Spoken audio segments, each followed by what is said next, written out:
Good afternoon. My name is Adam Szymczyk and I'm the artistic director of Documenta 14.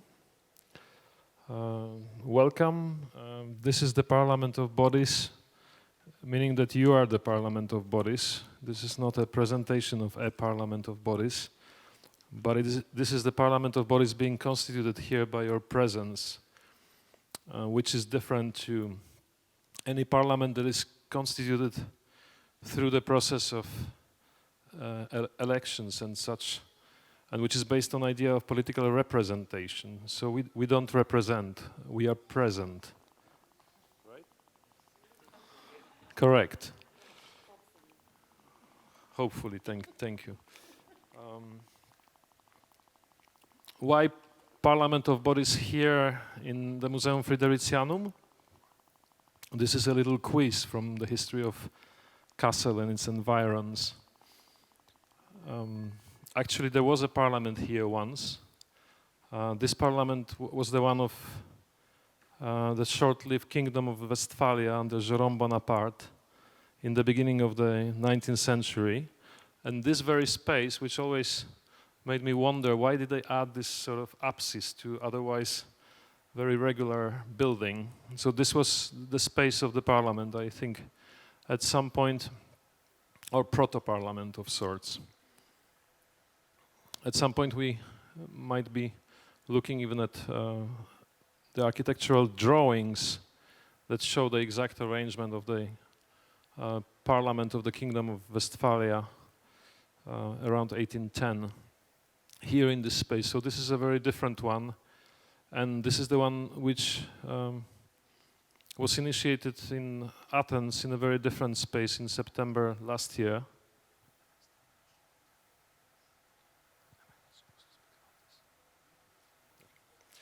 So, the Parliament of Bodies initiated in Athens as part of Documenta 14 in September 2016 was in a very different space, I would say in an entirely different space, namely in the building of the former military barracks that were built in the 19th century in the center of the city of Athens.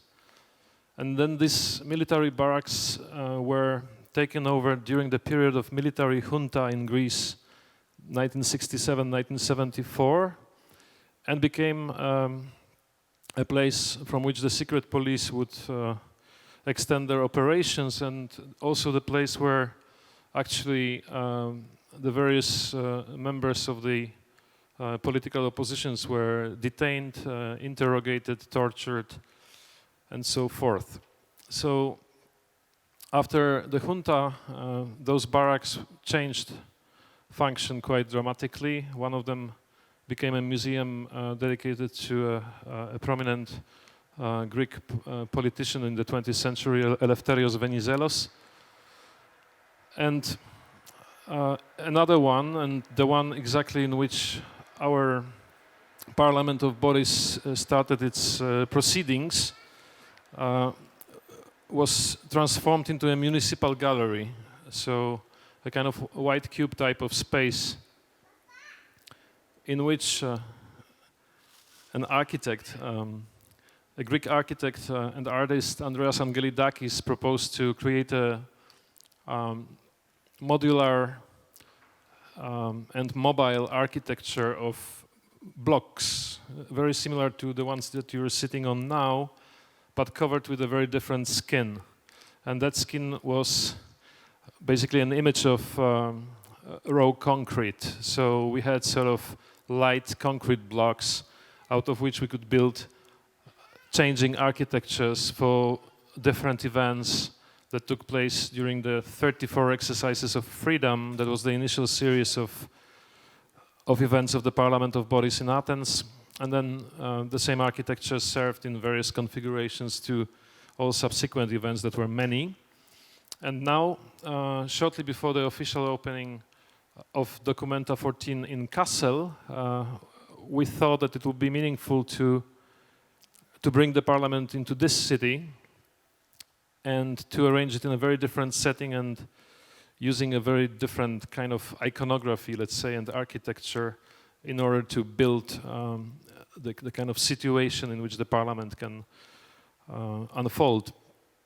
So as you see, we have used, the architect proposed to use the camouflage patterns which are taken from the military, and I think Paul will explain you later in more detail where exactly these blocks are coming from and what is their kind of iconographic reference, and what kind of military device is hidden here in this dispersed, in its dispersed presence all over the room. So this is a change of function of something that originally is supposed to be a killing machine into something that is supposed to become a machine for producing relationships. And this is what we are hoping to achieve here.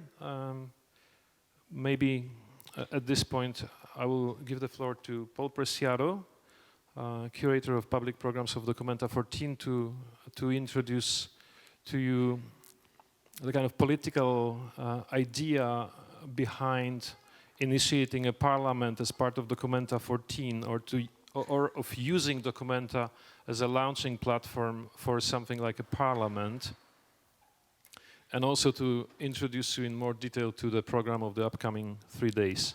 Thank you very much for your attention, and I wish you successful proceedings today.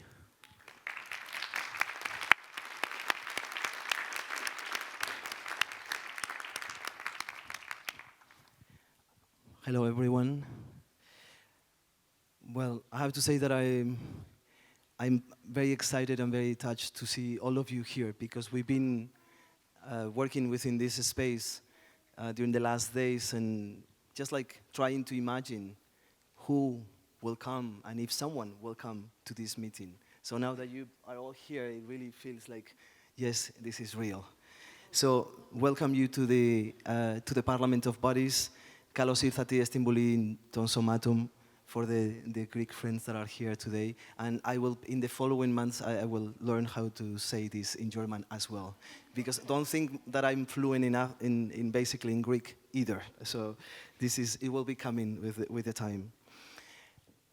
The idea of the Parliament of Bodies, the idea of transforming the public program of an exhibition like Documenta 14 into a Parliament of Bodies came from the experience to which we were forced to engage, basically, thanks to Adam Szymczyk's idea of give us a main theme of this exhibition, learning from Athens, and basically ask some of us from the team to move to Athens to start the research for this exhibition.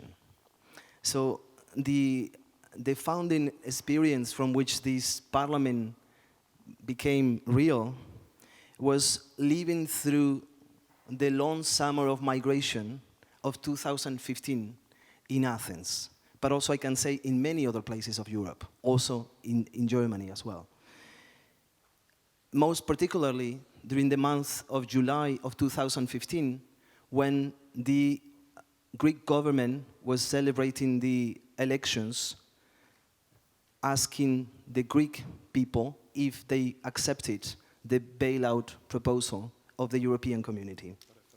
The referendum, yes, exactly, that was a referendum. And as you know, what happened during that referendum is that a majority of the Greek people voted no, όχι, right? We all remember this όχι referendum. At the same time, thousands of hundreds of migrants and refugees were arriving to Greece, both coming from Turkey, of course, like in a long exile from Syria, but also trying to get to other places in Europe. What we saw during those days of July 2015 was clearly the impossibility of so-called democratic institutions to be able to represent the people. Somehow both the hundreds of thousands of undocumented migrants, as well as the people that suddenly were on the streets of Athens, basically contesting the reaction of the Greek government those days. It became clear to us at that point that traditional democratic institutions of representation were in crisis, right? That the Greek parliament, that as you know is located in Syntagma Square, was somehow crumbling, was in ruins, unable to represent either not just the Greek people, but also the hundreds of thousands of migrants and refugees arriving in Athens and in Greece those days. So from this crisis of representation and democratic institutions, of course, everyone was speaking at that point about both the economic crisis or the refugee crisis. But the main crisis was a crisis of democratic institutions. So it became urgent to us to say, okay, the parliament is not any longer within these architectures in which it's supposed to be. On one side, let's say, the parliament at Syntagma Square, but also the museums. The museums that are places in which, on one side, history is being written, and on the other side, political imagination is collectively constructed. So we wanted to reclaim these institutions, but sometimes also within the institutions themselves. As we are here today in a place that was already a parliament once, and that has became a library for a certain time, and then later a museum, and that today I think we have to reclaim as a parliament of parties. We have seen, and this is something that we've been speaking a lot about with the curatorial team, with Adam Simchik as well, I think that making an exhibition that is lasting for 5 years in the research process, I don't know if any of the previous teams was confronted to so many changes as we've been confronted this time. I mean, we've seen so many things in these years of preparation of the exhibition that we couldn't believe it. It was basically, we went from seeing, of course, the catastrophe, the ongoing war in Syria, but of course we also saw the Brexit, what to say. We also saw Trump coming to power. So we're seeing now Marine Le Pen from the extreme right being the candidate for the coming elections in France. I mean, and I'm sure that from many different backgrounds and places, I'm sure that you can come with examples of an ongoing transformation of the political ground on which we are standing. And we had the impression that we needed to act, that it was time for us to act before things became or will become impossible. Of course, the feeling as well was that some kind of big transformation had started within the West, and then we will question these notions of East, West, South, and North. But let's say that some big transformation was happening after the Second World War and after the 50s, after the Bandung Conference, and somehow at the same time that Documenta started and became an exhibition, with the process of decolonization of the South, with the process as well of becoming political subjects of a series of people that had been the object of repressive and necropolitical technologies of death. I'm talking about minorities in a large sense, but also, I mean, as you know, minority is not a question of number, but is a question of political oppression. So therefore, for instance, women are a minority, even though they're like the 51% of the population, right? So what we see during these years after the 50s was this long struggle from the countries that had been colonized and from the minorities within, let's say, the West, to kind of a challenge white masculine hegemony. And somehow we could say that we're going now through a process of counter-reform. Something is happening. There is like a global reaction against this struggles that started like a long time ago. So we had the impression that we needed to call for a new parliament of bodies, a parliament that, as you will see, brings at the center of the parliament the methodology of art, that art has to become one of the ways in which we imagine together the future. And this parliament is based in contesting the traditional division between theory and practice, arts and politics, but also arts and criticism, right?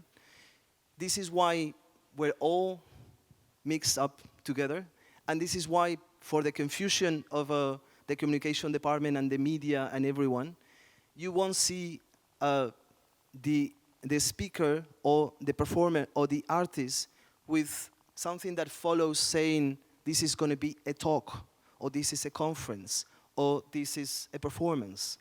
Because precisely we're challenging the traditional ways in which we listen to things.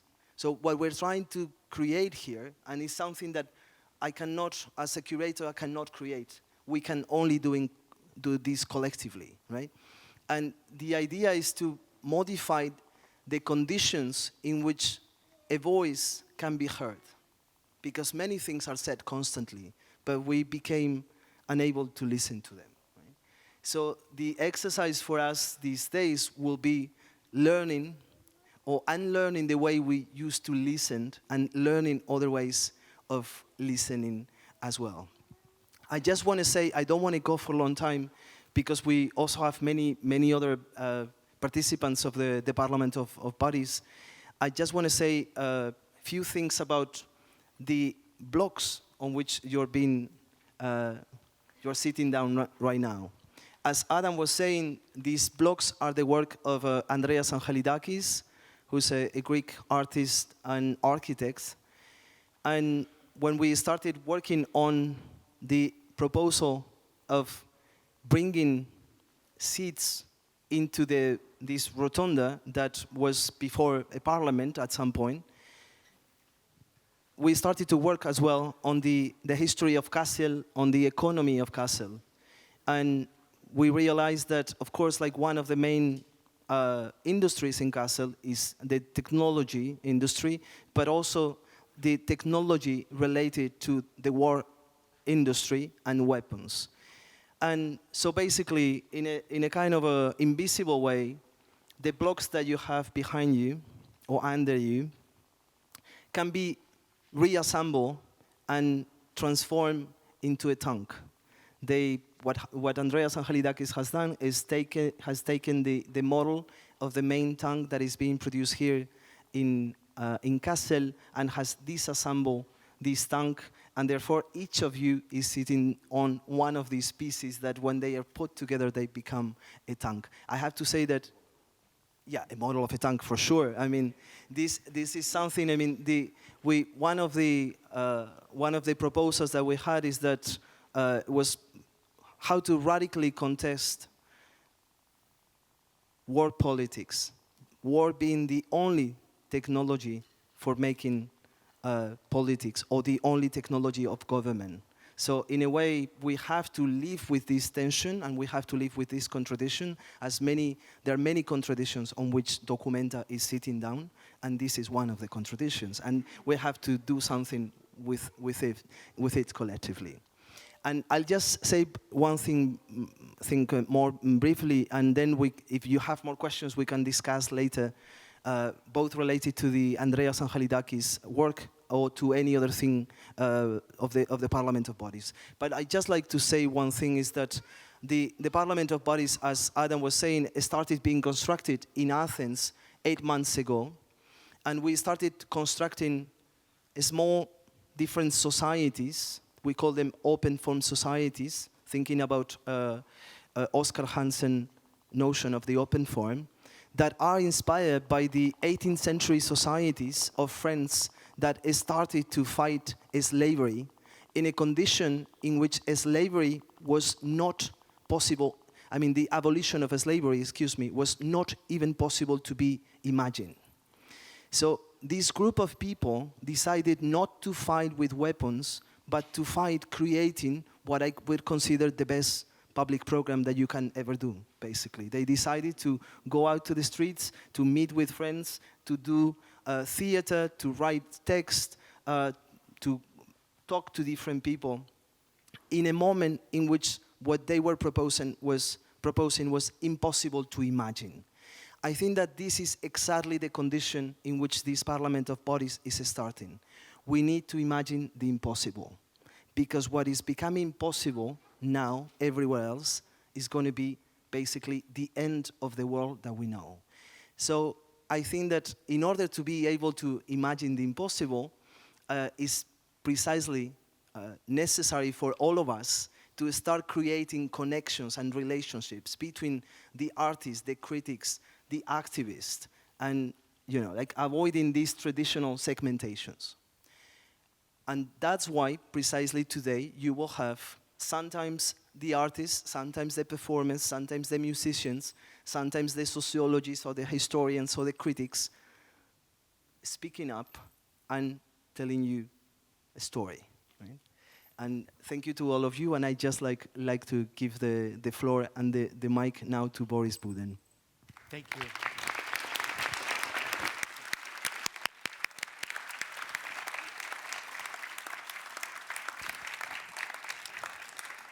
Thank you, Paul. Thank you, Adam, for inviting me, for giving me the opportunity to open the Parliament of the Bodies. My name is Boris Buden. I come originally from Croatia, or former Yugoslavia, so you see already it's a problematic. It is in itself shown already a metaphor of certain collapse. I studied philosophy in Zagreb, cultural theory in Berlin. I teach at the moment at Bauhaus University in Weimar, Faculty of Art and Design. And if you saw the program, I will be talking about fascism. I know it is a very, very strong word, very strong also to open the Parliament of the bodies, but there are good reasons to talk today about fascism. As you know, we have been witnessing recently a growing use of the word fascism in public, not only when it comes to the phenomena on the fringes of democratic politics today in Europe, in the world, but also when it comes to the very mainstream, the mainstream of the Western democratic so-called realpolitik. What I'm talking about, the notion of fascism is today also applied for not only for a right-wing movements on the fringes of the political life, but also people call the President of the United States fascist.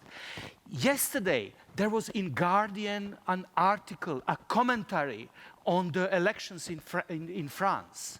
And the commentary says openly that the French voters have no alternative, that they have to choose between neo-fascism and neoliberalism, which is not alternative, of course. But let me quote. There is in France these days, this is a quote, the genuine threat of actual fascism. So you understand why we are talking about it. But you shouldn't be scared. We have the means, not only intellectual but also political, to confront this challenge. Of course, the use of word fascism in itself is a symptom of the instability in which we live. The symptom of the crisis of the democratic system, crisis of the whole global system of the world in which we live. But it is a symptom also of our perplexity, of the feeling that we no longer know what the future holds. But it's not only about the future. it is also about the past. You know, there is this famous Russian joke telling that our future is clear, but our past is changing every day. This is precisely what is happening today in Europe. And, you know, speaking about fascism in Germany, it also means, and I can remind you, that it was 30 years ago that here in Germany, the so-called historical revisionism was invented. At that time, you know, it was immediately blocked by very, very strong, very powerful German left, liberal, public intellectuals. Just you probably remember Habermas intervened immediately into the discussion, and it was contained. The historical revisionism, just to remind you, this is the idea that fascism is a sort of Nazism, Auschwitz, a sort of overreaction to the original sin, which is a Bolshevik revolution, which is Gulag, etc. This is this main idea of historical revisionism. But as I'm saying, it was immediately at that time contained to the, you know, a particular a space of academic historiography. Today, this is no longer the case. Historical revisionism has entered the historiographical mainstream, entered parliaments. It has entered public space. It even has affected masses. Just to give you such, you know, impression, I would say that today, you know, the times when every school child would knew who won the Second World War, these times are gone. I will give you an example. I already mentioned I come originally from Croatia, but I won't talk about Croatia. I will translate this condition I'm talking about into German context, inviting you to imagine. Can you imagine, for instance, a German minister of culture, and you reading Spiegel, Zeit, Frankfurter Allgemeine, and seeing a picture published in the newspapers of the German Minister of Culture from her young years with Nazi signs, with swastika. Of course, you cannot imagine it. But can you imagine, for instance, the President Steinmeier, after having attended a soccer match of German national soccer team in Berlin at Olympia Stadion, during which the masses of German fans were chanting Sieg Heil, and he will be asked by a journalist about his impressions, and the answer would be a wonderful atmosphere. Just go on. Just imagine Angela Merkel visiting Auschwitz, Treblinka, while at the same time, it's a commemoration event, at the same time, nearby in the village, there is a memory plate with Sieg Heil on it, guarded by men in SS uniforms. And again, she could be asked by a journalist about the possible problem, and then she would ask for, well, I don't know, but I will establish a commission which will decide whether there is any problem with use of Nazi signs in public space. Well, this is the reality in Croatia, these days in Croatia.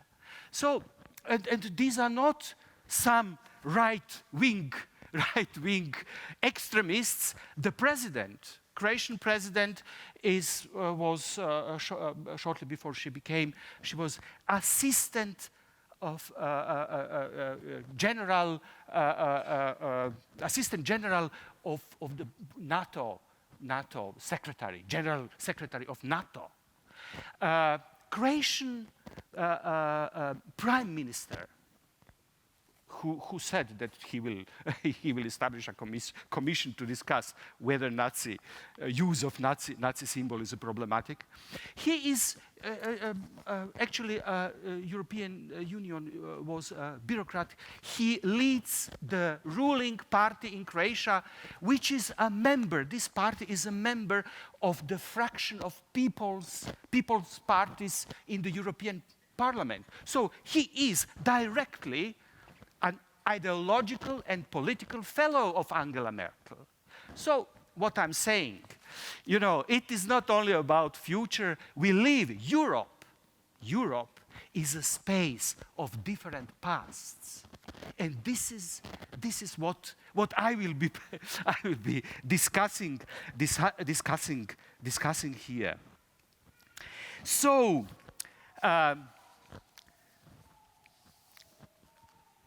You know, just to say, well, there is so much talk about today about Europe of different speeds. I am repeating, it's not only about different speeds, you know, how to come as quickly as possible to the future. It is also about different pasts and different histories. And so the Europe's trouble with the past provides for me the conceptual ground for our discussion on fascism. And in this discussion, I will actually take a document, a very concrete document, you know, instead of theories. People write and publish these days, again, so much about fascism. But I will shortly analyze a document of the European Union. This is the resolution of the European Parliament on, this is the title of the resolution, on European conscience and totalitarianism that was adopted on the 2nd April of 2009 by vast majority of votes. I even have like 533 were for the resolution and only 44 against. Vast majority voted for it. In fact, the word fascism, which is very interesting, is not mentioned in the document explicitly. Indeed, the resolution is rather a statement on totalitarianism. What the resolution explicitly calls fascist regimes is mentioned among other forms of totalitarianism, like communist regimes, Nazism, Stalinism. And it says that whereas the Western Europe has experienced only Nazism, the Central and Eastern Europe experienced their history two forms of totalitarianism, which is a communist totalitarianism and Nazism, double dictatorship, so to say. And what is interesting, the notion fascist regimes is in fact reserved for south of Europe in the resolution, reserved for the situation in Spain, Portugal, and Greece. Curiously, nobody mentions Italy, which is interesting. I will come today. So, according to the resolution, the totalitarian legacy implies also a different time span. So, Nazism in Western Europe was short-lived, you know, like from 33 to 45, and it was over. It lasted until the end of the Second World War. People in Central and Eastern Europe lived under the double dictatorship of Nazism and communist totalitarianism until 89-90. Those in the South suffered under the fascist regimes a bit shorter, as you know, like the end 70s, beginning of the 80s. But what is interesting, it is even extended in the time after the collapse of communism. So Srebrenica, or what happened in Bosnia, is also included under the concept of totalitarianism. It is said that it includes, I quote, crimes against humanity and acts of genocide in Europe, which is concretely 1995 Srebrenica. So this is this is the European past. However, the resolution was made on a very clear political purpose. Although it takes as granted that the process of European integration that has led to the European Union has been so far successful, it also admits one more condition that must be fulfilled in order to accomplish the process of European integration. I quote, "Europe will not be united unless it is able to form a common view of its history, recognizes Nazism, Stalinism, and fascist and communist regimes as a common legacy." So this recognition is conditia sine qua non of European future, of the European integration. And the other way around, the integration is itself understood as a response to the trauma of the two world wars and both totalitarianisms, Nazism and communism. In other words, Europe can integrate not only on the ground of the common past, it integrates because of this common traumatic past. According to the resolution, both the cause and the ground of European integration are derived from the past, or to put it more precisely, from our disclosing and confronting the traumatic past. You know, this is, I would say, this is the application of originally German ideas of Vergangenheitsbewältigung or Vergangenheitsaufarbeitung, which is so difficult to translate into culturally, not only linguistically and historically into English, but it would be like struggle to overcome the past. It's Vergangenheitsbewältigung. The resolution claims that the ultimate goal of this discourse is what? Reconciliation. In fact, it explicitly defines the European integration as a model of peace and reconciliation in which the peoples of Europe, by free choice, commit to a future. It even talks in this context of a moral renewal of Europe.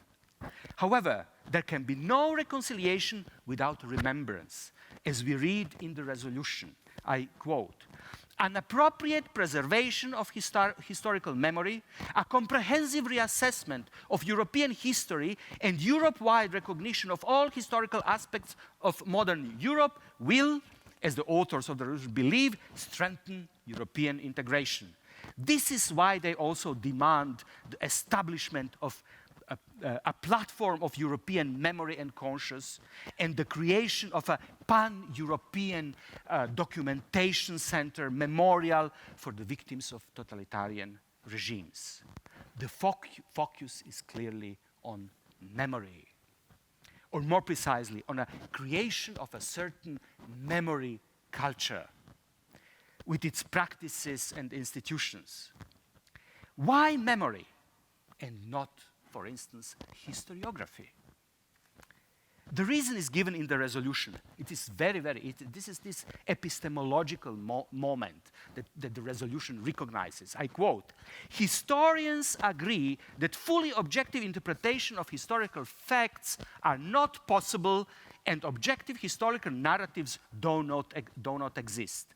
All the historians can do is to try to be as impartial as possible." Look, in our relation to the past, we can no longer rely on historical knowledge, on the knowledge of historiography. There is no scientific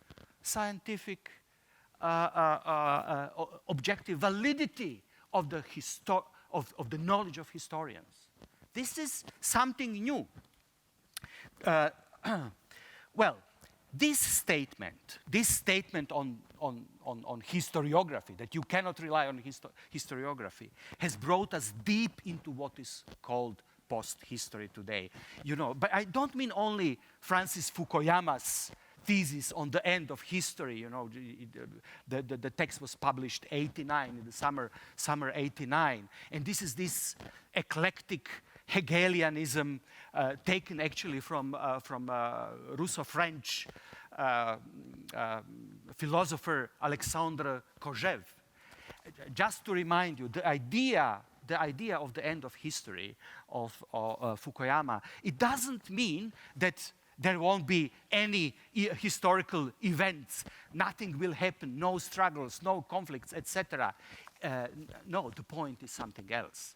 It argues that the ideological development of the world is over, that the liberal democracy is the final word of human history in ideological terms, that there will never be any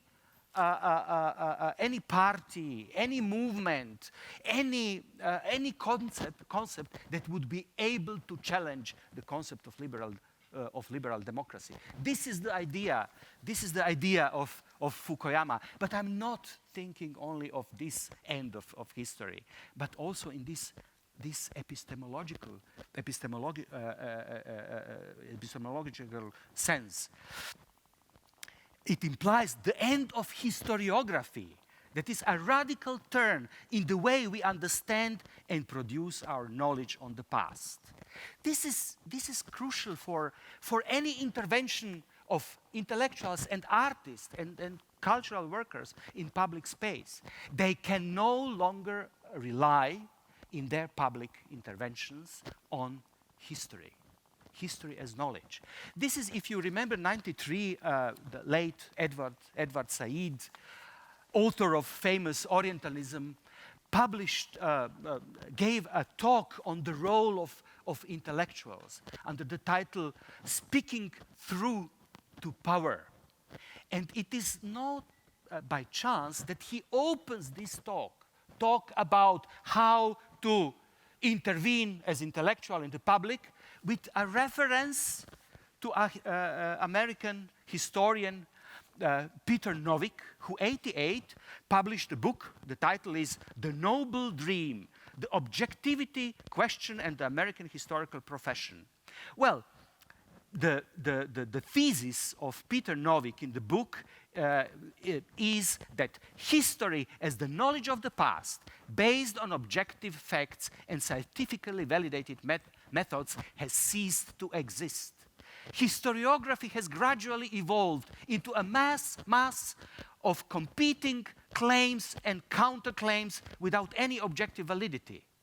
Instead of one history, there are now many, each following its own ideological truth or group interests. So at that time, speaking of American historiography, he says we have a Marxist historiography, we have a structuralist history, we have a feminist history, cultural history, but we also have a history of African Americans, history of Asian Americans, history of gays, etc., etc.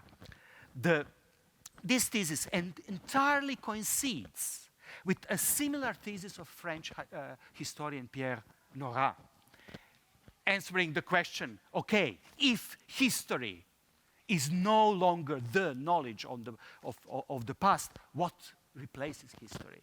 The answer is memory, given by Pierre Nora. I quote, "Memory has taken on a meaning so broad and all-inclusive that it tends to be used purely and simply as a substitute for history and to put the study of history at the service of memory." You know, time when people would have individual memory, but we would have collective history. So we would have the common German history and everybody would agree about what happened, but different personal, individual memories. This has changed. Now this memory claims objective validity. And so, moreover, for Nora, memory is what generally defines the historical condition in which we live today. He even calls this time in which we live the age of commemoration, the age of, I quote, passionate, almost fetishistic memorialism. The most important feature of this shift is a close tie between a new respect for the past and the sense of belonging, of identity, of collective consciousness, etc. It's sort of identity turn in our relation to the past. Having this in mind, this turn from history to memory, accompanied by an obsessive interest in the past and its ties with identity issues, we might say that the resolution of the European Parliament on conscience and totalitarianism is in fact in full accordance with what Germans call Zeitgeist. It is it's truly a child of its time politically and ideologically. The resolution has completely abandoned any hope in establishing an objective relation to the past, and yet it still calls for Europe to ground its identity and its future precisely in the relation to the past. It also invests a huge amount of utopian energy, I would even say utopian libido into in our dealing with the past, or what we might call pan-European memory culture. We won't exaggerate if we say that the fate of the entire European project, regardless of what shall be its final political form, depends solely on the strength and effectiveness of such a memory culture. Just, think of the problem of historical revisionism. You have so many historians who I would say, successfully criticized the concept of historical revisionism. But you cannot get one knowledge on history. There are other, so they produce only more histories, more historiographies. And the relation to the past will be decided on the level in the space of memory culture. This is interesting, It's not a historiographer who is responsible now for this knowledge, for a proper relation to the past. But who then? When we say memory culture, who is in charge of memory culture? Of course, we all. But this artist, that artist, an intellectual, a judge, a witness, etc., etc. But someone has to coordinate it. And this is why we should think of this, especially here at this exhibition space. The memory culture can be curated. And this is a curatorial role, so that it is today a curator that is in charge of our relation to the past. This is what is new. This is why historical revisionism is so strong, because it is out there. You cannot grasp it, and you cannot attack it at a weak point, which could be, a good argument. You can have good argument, but it is only one argument among other arguments.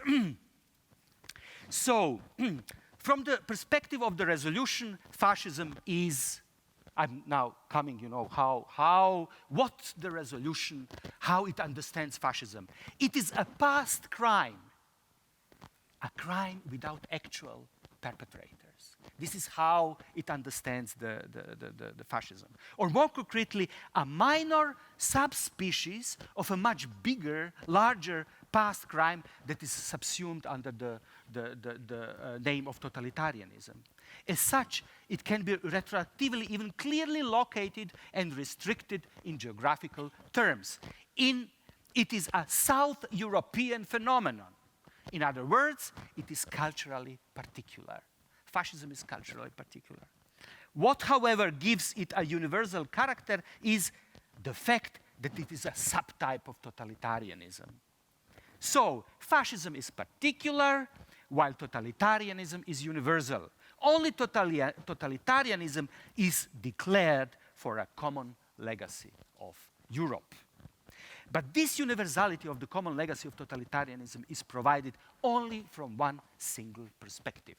This perspective is the perspective of victims, from which, as it is explicitly said in the resolution, I quote, is immaterial which regime deprived them of their liberty or tortured or murdered them for whatever reason. It is this perspective of the victims that finally reveals the ideological character of the way of ideological character of the resolution on European totalitarianism. For only its ideological function can explain how a phenomenon that for the resolution exists only in the past is politically so alive today in actual reality. This is a result of systematic destruction of what we might call historical experience. Historical experience in general and the historical experience of fascism in particular. Concretely, it takes the form of depoliticization.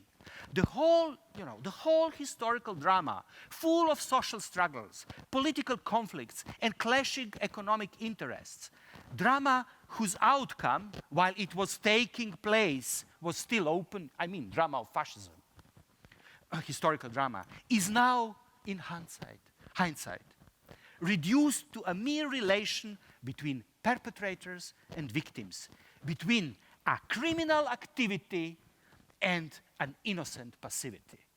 This is the only relation where a totalization of our historical experience is possible, where we can share a legacy, only on this level. Needless to say, those who look at the crime scene ex post, after the fact, identify with the innocence, and by doing that, take the position of justice. That is the identity, they identify with the position of law.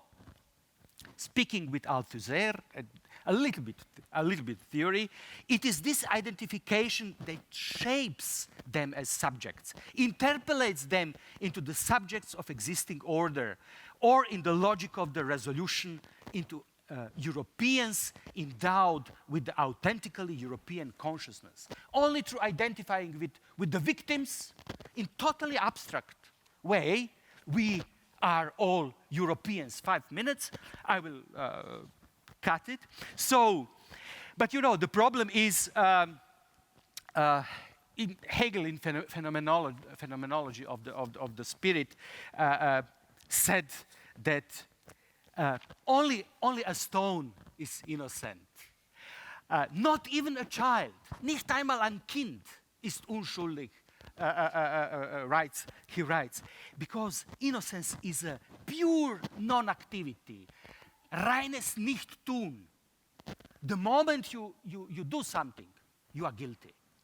So this absolute inactivity is thinkable only after history has come to a standstill.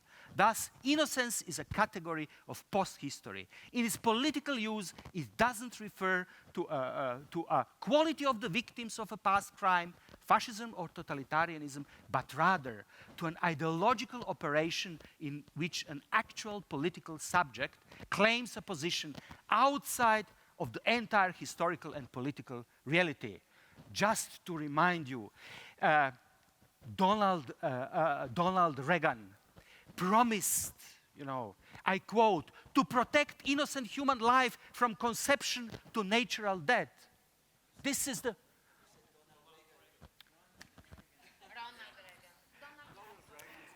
This is nice because it is about the history of neoliberalism. But anyway, yeah, starts with Ronald Reagan. Yes, it's psychoanalysis, sleep. It tells you more than I was prepared to say. But look, then recently when they started to bomb Syria, then his sentence, when you kill innocent children, innocent babies, this is the position, this is the position of absolute innocence, which reveals the ideological condition in which we live. Since there is no longer time, I would close with very simple point. There is no simple struggle against fascism today. And there is no fascism today, but we don't have words to describe what creates this crisis and what endangers our life. However, if we agree that there is no longer such thing as historical experience, if we leave it exclusively to different forms of cultural memory, if leave it to the cultural memory to solve the problem of fascism, we are lost. And this is why I think that a historical experience is neither a question of historians, not a question of those who produce cultural memory. It is a question of social struggle, practical social struggle. Thank you.